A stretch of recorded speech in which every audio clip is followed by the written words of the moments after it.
Who's ready to go to Houston? H-time. I said who's ready to go to Houston. The one person from Houston, everyone else is like, man, This thorn in my flesh is the only thing I got left. And it's so hard to confess when everybody thinks you're perfect. I had been on a pilgrimage to New York City with the chapel and religious life, and I wasn't really sure what it was going to be like. I knew it would be powerful, but as far as exact expectations, I was really kind of just being open to how God was going to move me during that week. I didn't know anything about Texas. All my mind was really brainwashed with was cartoons and how they always reference Texas as being this land of the cowboys, honestly. Pronunciation was silent. I didn't really have that many expectations overall because I've never done a service trip like this. And I really didn't think that I would fit in very much because I don't really come to chapel that often. And I mean, I was really excited, but I really did it just because I thought, okay, I really need to have more in my life at this point, so. I really just, I wanted to go home. I didn't see it as a mission trip. I saw it as just kind of me volunteering in my community and bringing people along to do that. I felt like I led people and I felt like people led me.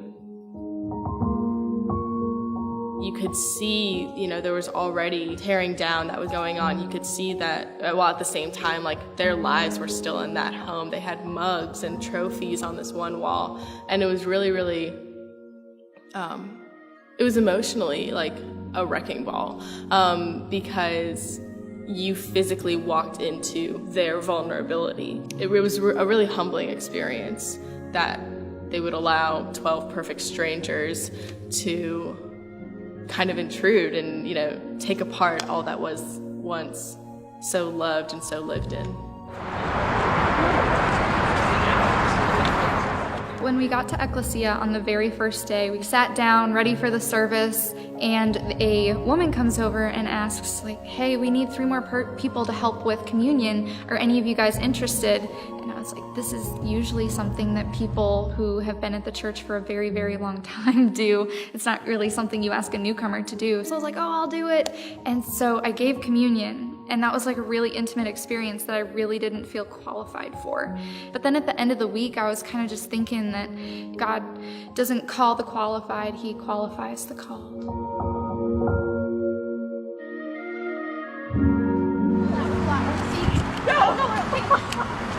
Look at the takeoff.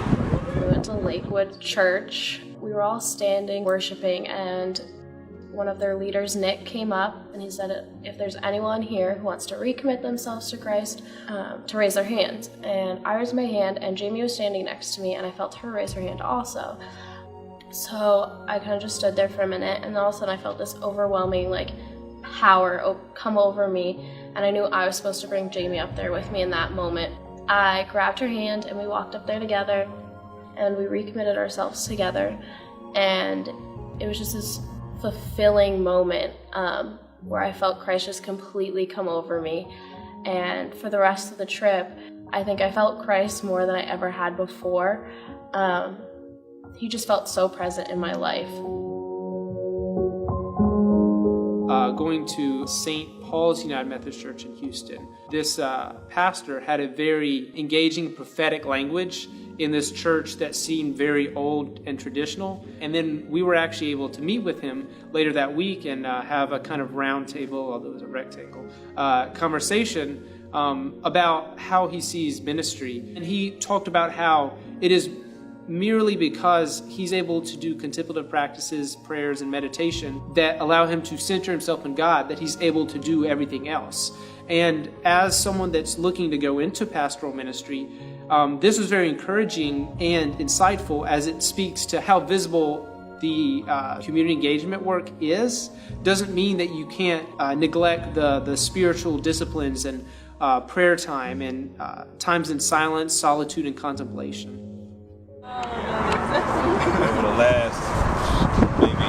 Pastor Rudy is role model. Pastor Rudy is definitely like top 5 coolest people on earth. Like, I mean, Tupac, Pastor Rudy, like they're right there. No, the first time I met Pastor Rudy, I was confused about his facial hair, and it's called his hater filter. And I think that kind of wraps up who he is. He doesn't care about if you don't like him. He doesn't care about if you don't like what he think. He really just care about, this is who I am. Let me get to know who you are, and let's get to know Christ together. That's where his ministry is. So we were invited by Leo to go to the branch, which is a youth group for middle school and high school kids. And they also separate from groups, girls and boys. And so we went with the girls group. There was a point where they had asked us to go and pray over these girls because they were getting ready to go on a retreat.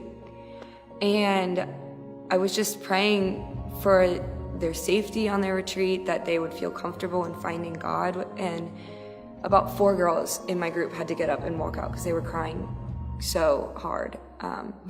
I started crying because I wish that I would have had that when I was that age, and because I need that. And I feel like I was there with them right now because I'm just finding my way back. It was just so moving to me, and I won't ever forget that. Revision is a program that gives kids an outlet to express themselves through breakdance, or any type of dance really. It started off with breakdance, and now they do things with crumping, breakdancing, hip-hop. Because I just really like watching people dance, and when people dance really good, it just looks like magic to me. I'm just like, wow, how do y'all do that? Because the only dancing I've ever seen done in a church is interpretive. I've never seen like hip hop culture be like incorporated in the church. Revision is what left the biggest impact on me, simply because since I was a freshman in high school, I was always thinking about building up a conservatory for dance, singing, and theater.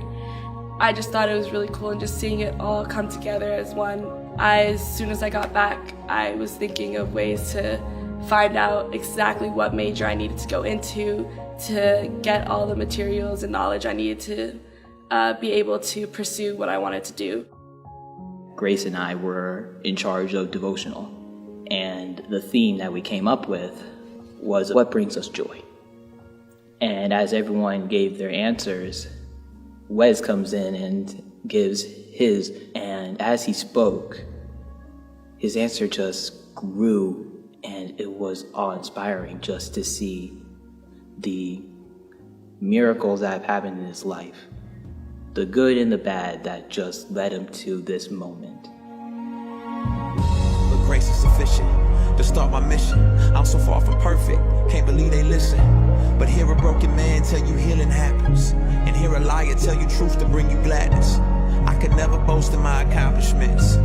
I can only hope in God with confidence, opposite of optimists. You and I are consonants, broken all the vows, deserving of every consequence. And so for me, it's so memorable to see that though we go through struggles as Christians, though we go through struggles in any form of walks of life that we are going through, it's so comforting to know that our problems are not so unique to ourselves that we have to feel alone.